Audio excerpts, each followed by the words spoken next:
भारत में गवर्नर्स यानी कि राज्यपाल और राज्य सरकारों के बीच टकराव के मामले कोई नए नहीं हैं।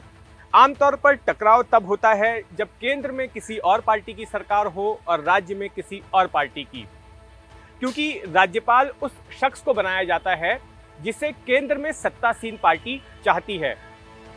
इन दिनों चर्चा हो रही है महाराष्ट्र की, जहां पर महाराष्ट्र के राज्यपाल भगत सिंह कोश्यारी और राज्य के मुख्यमंत्री उद्धव ठाकरे के बीच टकराव चल रहा है। कोश्यारी और ठाकरे के बीच कटुता सरेआम नजर आ रही है। बीते गुरुवार को भगत सिंह कोश्यारी को उस वक्त अपमानजनक स्थिति का सामना करना पड़ा जब वो मसूरी जाने के लिए मुंबई के हवाई अड्डे पर पहुंचे और राज्य सरकार के विमान में सवार हो गए, लेकिन विमान तो टेक ऑफ ही नहीं कर रहा था। उन्हें बताया गया कि विमान की उड़ान के लिए राज्य सरकार की मंजूरी नहीं मिली है। राज्य सरकार का सामान्य प्रशासन विभाग इस तरह से विमान के उड़ान की मंजूरी देता है। ये विभाग उद्धव ठाकरे के अंतर्गत आता है और उद्धव ठाकरे के इस विभाग ने कोश्यारी के विमान की उड़ान की मंजूरी नहीं दी। कुछ देर तक विमान में बैठे रहने के बाद कोश्यारी को बाहर निकलना पड़ा और कुछ देर इंतजार के बाद फिर एक कमर्शियल फ्लाइट में उन्हें मसूरी भेजा गया। इस सिलसिले में राज्य सरकार राजभवन के अधिकारियों पर ही दोष मढ़ रही है। राज्य सरकार का ये कहना है कि राजभवन के अधिकारियों को भगत सिंह कोश्यारी को हवाई अड्डे भेजना ही नहीं चाहिए था जब तक कि राज्य सरकार से यानी कि जनरल एडमिनिस्ट्रेशन डिपार्टमेंट से इस बात की पुष्टि नहीं हो जाती कि उनके विमान को टेक ऑफ की मंजूरी मिल गई है।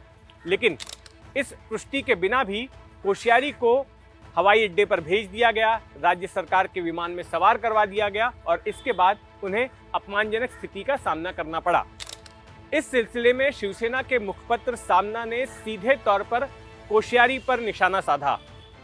सामना में लिखा गया कि कोश्यारी राज्य सरकार का विमान अपने निजी काम के लिए इस्तेमाल करना चाहते थे, वो ऐसा नहीं कर सकते। निजी काम के लिए तो खुद मुख्यमंत्री भी सरकारी विमान का इस्तेमाल नहीं कर सकते हैं। सामना में और भी बहुत सारी बातें कही गई और कोश्यारी पर आरोप लगाया गया कि वो विपक्ष के कहने पर चलते हैं, राज्य सरकार के कहने पर नहीं। विपक्ष यानी कि बीजेपी। दरअसल शिवसेना और कोश्यारी के बीच ये कड़वाहट साल 2019 से ही नजर आ रही है। आपको याद होगा कि नवंबर की 23 तारीख साल 2019 में नवंबर की 23 तारीख को एक दिन सुबह अचानक भगत सिंह कोश्यारी देवेंद्र फडणवीस को मुख्यमंत्री पद की और अजीत पवार को उप मुख्यमंत्री पद की शपथ दिलाते नजर आए। ये उस वक्त हो रहा था जब एक शाम पहले तक तीनों पार्टियां यानी कि शिवसेना, कांग्रेस और एनसीपी सरकार बनाने के लिए तैयार हो चुकी थी और ये भी तय हो गया था कि मुख्यमंत्री नई सरकार में उद्धव ठाकरे को नियुक्त किया जाएगा। लेकिन इन सब के बावजूद रातों रात बीजेपी ने अजीत पवार के साथ मिलकर खेल कर दिया। उस वक्त महाराष्ट्र में राष्ट्रपति शासन लगा हुआ था, लेकिन अल सुबह राष्ट्रपति शासन हटा दिया गया और इन दोनों लोगों को शपथ दिला दी गई। राज्यपाल का पद एक संवैधानिक पद होता है और इस पद पर बैठे शख्स को निष्पक्ष होकर अपना कर्तव्य निभाना पड़ता है।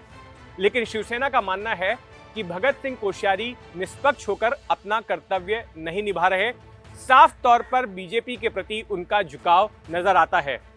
कोश्यारी महाराष्ट्र के राज्यपाल बनने से कुछ वक्त पहले तक बीजेपी की ओर से सांसद भी थे और बीजेपी में रहते हुए वे उत्तराखंड के मुख्यमंत्री भी बने। ठाकरे सरकार और राज्यपाल के बीच विवाद का एक बिंदु विधान परिषद की सीटें भी हैं। पिछले साल विधान परिषद में जो 12 ऐसी सीटें हैं जहां पर कि राज्यपाल उनके उम्मीदवार मनोनीत करते हैं, ऐसे उम्मीदवारों की एक लिस्ट ठाकरे सरकार की ओर से सौंपी गई। ऐसे 12 उम्मीदवार थे और इन तीनों ही पार्टियों ने अपने 4-4 उम्मीदवारों के नाम दिए। शिवसेना ने 4 दिए, एनसीपी ने 4 दिए, कांग्रेस ने 4 दिए और ऐसे 12 उम्मीदवारों की लिस्ट राज्यपाल को सौंपी गई बीते साल नवंबर में। लेकिन अब तक राज्यपाल ने उन पदों को भरा नहीं है, उन नामों को मंजूरी नहीं दी है और इससे ठाकरे सरकार काफ़ी गुस्से में है। और अब हाल ही में अजीत पवार ने, जो कि महाराष्ट्र के उप मुख्यमंत्री हैं और एनसीपी के बड़े नेता हैं, उन्होंने कहा है कि अगर भगत सिंह कोश्यारी इसी तरह से इस नामों की लिस्ट पर बैठे रहेंगे और कोई फैसला नहीं लेंगे तो सरकार अदालत का दरवाज़ा खटखटाएगी।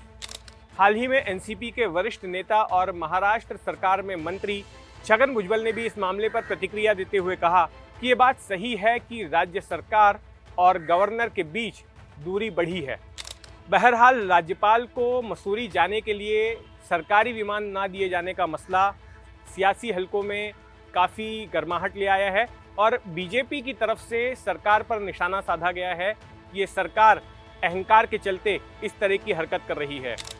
वहीं दूसरी तरफ उत्तराखंड की सरकार ने कहा है कि कोश्यारी को वापस मुंबई आने के लिए उत्तराखंड सरकार का सरकारी विमान उन्हें मुहैया कराया जाएगा।